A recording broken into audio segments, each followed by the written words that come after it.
The referee's hand froze mid-count. Muhammad Ali, the greatest heavyweight champion the world had ever seen, simply walked away from his opponent lying on the canvas and headed straight for the ropes. 50,000 people in Madison Square Garden fell silent as Ali ignored the chaos erupting around him, his eyes fixed on something beyond the ring that no one else could see. If you're watching this story unfold and already feel that chill down your spine, hit that subscribe button and drop a comment telling me where you're watching from, because what happens next will make you understand why some moments transcend sports forever. And don't forget to smash that hype button, because you're about to witness something that changed everything. The date was March 15th, 1978. Ali was supposed to be focused on defending his title against a young, hungry challenger who'd been talking trash for months. The arena buzzed with the electric energy that only a heavyweight championship fight could generate. Camera flashes exploded like lightning across the darkened venue, and the roar of the crowd created a wall of sound that seemed to shake the very foundation of the building. But Ali's attention wasn't on any of that. In the third row, barely visible through the sea of faces, sat a small figure that had caught the champion's eye during his entrance. A boy, maybe 8 years old, wearing an oversized Ali t-shirt that hung like a dress on his frail frame. His head was wrapped in a colorful bandana, and even from the ring Ali could see the telltale signs he'd learned to recognize from his countless hospital visits. The boy was dying. What Ali didn't know yet was that this child had spent his last wish, granted by a local charity, not on a trip to Disneyland or meeting a movie star, but on watching his hero fight one more time. The boy's mother had sold her wedding ring to afford the plane tickets from their small town in Ohio. They'd driven through the night in a borrowed car that barely made it to New York, the boy's fever spiking with each mile. As the first round progressed, Ali found himself stealing glances toward that third row. His opponent landed a solid right hook that should have demanded his full attention, but the champion's mind was elsewhere. During the brief break between rounds, Ali's corner team noticed something was wrong. "Champ, you're not focused," his trainer whispered urgently, dabbing at a small cut above Ali's left eye. "This kid's trying to take your head off."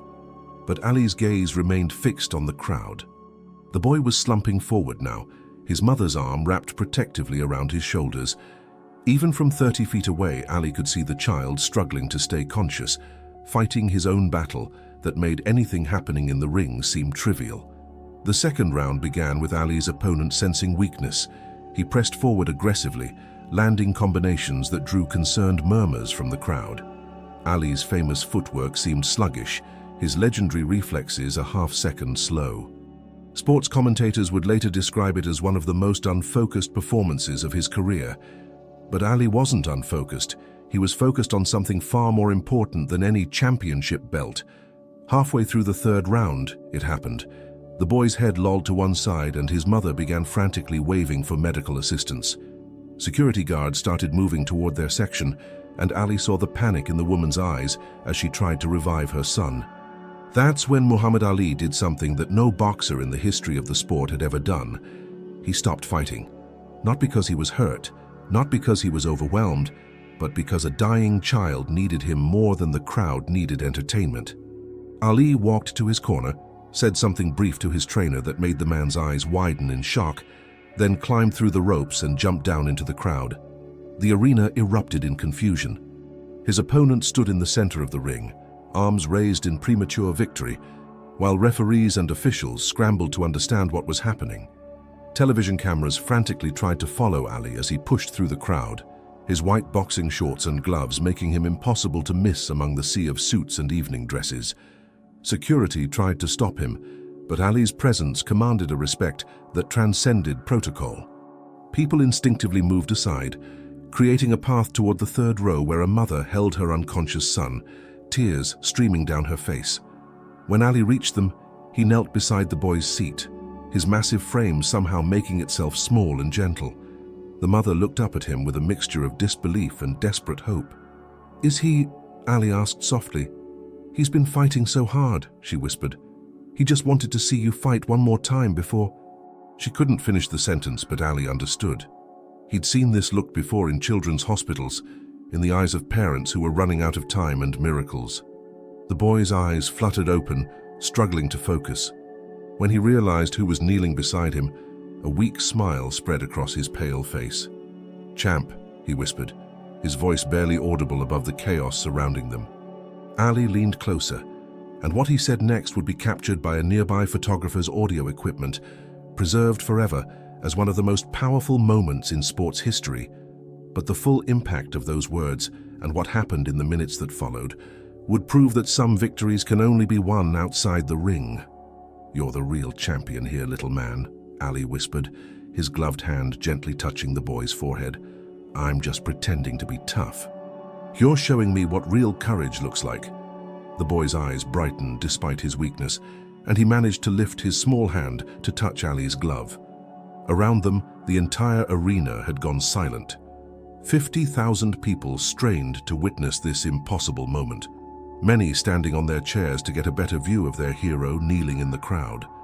Ali looked up at the boy's mother, seeing the exhaustion and fear etched in every line of her face. "What's his name?" "Tommy," she said, her voice breaking. "Tommy Henderson. He's been fighting leukemia for 2 years. The doctors said this might be his last good week." Ali nodded, understanding flooding his eyes. He'd visited enough children's wards to know what last good week meant. He turned back to Tommy, whose breathing was becoming more labored with each passing moment. "Tommy, I need to tell you something important," Ali said, his voice carrying that familiar confidence but softer now, intimate. "You know how they call me the greatest?" The boy nodded weakly. "Well, I've been lying to everyone. You want to know who the real greatest is?" Tommy's eyes widened with curiosity, and somehow he found the strength to lean closer. "It's you, champ. It's every kid like you who gets up every morning and fights a battle that would make grown men quit. You've been going 12 rounds with something scarier than any opponent I've ever faced, and you're still here. You're still smiling. That makes you tougher than Muhammad Ali could ever be." The photographer's flash captured the moment when Tommy's face lit up with a joy that seemed to defy his condition. But Ali wasn't finished. "I want you to do something for me, Tommy. I want you to take my strength. All of it. Everything I've got in these hands," Ali raised his gloves. "Everything I've got in this heart, it's yours now. You take it and you use it to keep fighting, okay?" What happened next would be debated by witnesses for decades. Some swore they saw Ali's hands begin to glow with a warm light. Others insisted it was just the camera flashes reflecting off his gloves. But everyone agreed on one thing. Tommy Henderson sat up straighter than he had in months. "You're watching something that doctors couldn't explain, and that changed how we think about the power of human connection. If this moment is hitting you as hard as it hit everyone in that arena, drop a champion in the comments, because you're about to see why this story made headlines around the world." Ali stood up and did something that sent shockwaves through the boxing world. He began removing his gloves right there in the crowd. His trainer was frantically trying to get his attention from the ring, pointing at his watch, reminding him that he was forfeiting the biggest fight of the year. But Ali had already won the only fight that mattered. He handed his gloves to Tommy, who clutched them against his chest like they were made of gold. "These are yours now, champ, and every time you feel scared or tired, you remember that Muhammad Ali believes you're stronger than he ever was." The crowd began to understand what they were witnessing. This wasn't just a boxer abandoning a fight. This was a man choosing love over legacy, compassion over competition. The applause started slowly, a few people clapping, then spreading like wildfire through the arena until the sound was deafening. Tommy's mother was sobbing now, but they were tears of gratitude mixed with disbelief. "He hasn't smiled like this in months," she whispered to Ali. "How did you—" "Sometimes the medicine isn't in a bottle," Ali replied. "Sometimes it's just knowing that somebody sees how brave you are." Ali spent the next 20 minutes sitting with Tommy and his mother, talking about everything except boxing. He asked about Tommy's favorite subjects in school, his pets, his dreams. With each question, the boy seemed to grow stronger, more animated. Color returned to his cheeks, and his voice grew steadier. The fight officials eventually approached, informing Ali that he was being disqualified for abandoning the match. Ali looked up at them with that famous grin. "Good," he said. "I just won something more important than any title." As paramedics arrived to check on Tommy, more as a precaution now than an emergency, The boy grabbed Ali's hand with surprising strength. "Champ," Tommy said, his voice clear and strong for the first time that evening. "Will you come visit me when I get better?" Ali's eyes filled with tears, but his smile never wavered. "When you get better?" "Tommy, you're already better. You're the strongest person in this whole building. But yes, I'll come visit you. We champions have to stick together." The arena erupted as Ali helped Tommy and his mother to their feet. Security escorted them backstage, where Ali arranged for the best medical team in New York to examine Tommy immediately. But something remarkable had already happened, something that medical science couldn't explain. Tommy Henderson walked out of Madison Square Garden that night on his own 2 feet, carrying Muhammad Ali's boxing gloves and wearing the biggest smile his mother had seen since his diagnosis. The newspapers the next day would focus on Ali's shocking forfeit, the millions of dollars lost, the damage to his reputation. But they missed the real story entirely. 3 months later, Tommy Henderson's cancer went into complete remission. His doctors called it miraculous, unexplainable by any medical standard they knew. Tommy called it champion magic. Ali never spoke publicly about what happened that night, deflecting questions with his usual humor and charm. But those close to him said he considered it the greatest victory of his career.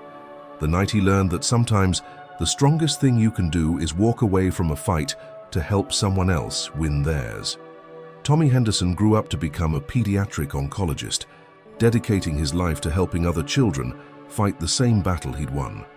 He kept Ali's boxing gloves in his office, and every young patient who visited heard the story of the night Muhammad Ali taught him that true strength isn't about how hard you can hit. It's about how much love you can give when someone needs it most. Years later, when Ali was battling Parkinson's disease, Tommy would visit him regularly, returning the favor of sitting with someone who was fighting their own difficult battle. In those quiet moments, Ali would smile and call him champ, and Tommy would remind him that some victories echo through generations. The real power of that night wasn't in what Ali gave up. It was in what he chose to give. In a world that often celebrates individual achievement above all else, one man showed 50,000 people that the greatest victories happen when we choose to lift others up instead of knocking them down. What would you have done in Ali's position? When faced with the choice between personal glory and helping someone in need, which path calls to your heart? Share your thoughts in the comments below, because in a world that needs more champions like Tommy and Ali, your voice matters too. Sometimes the fights that matter most are the ones nobody keeps score of, and the championships that last forever are the ones we win together.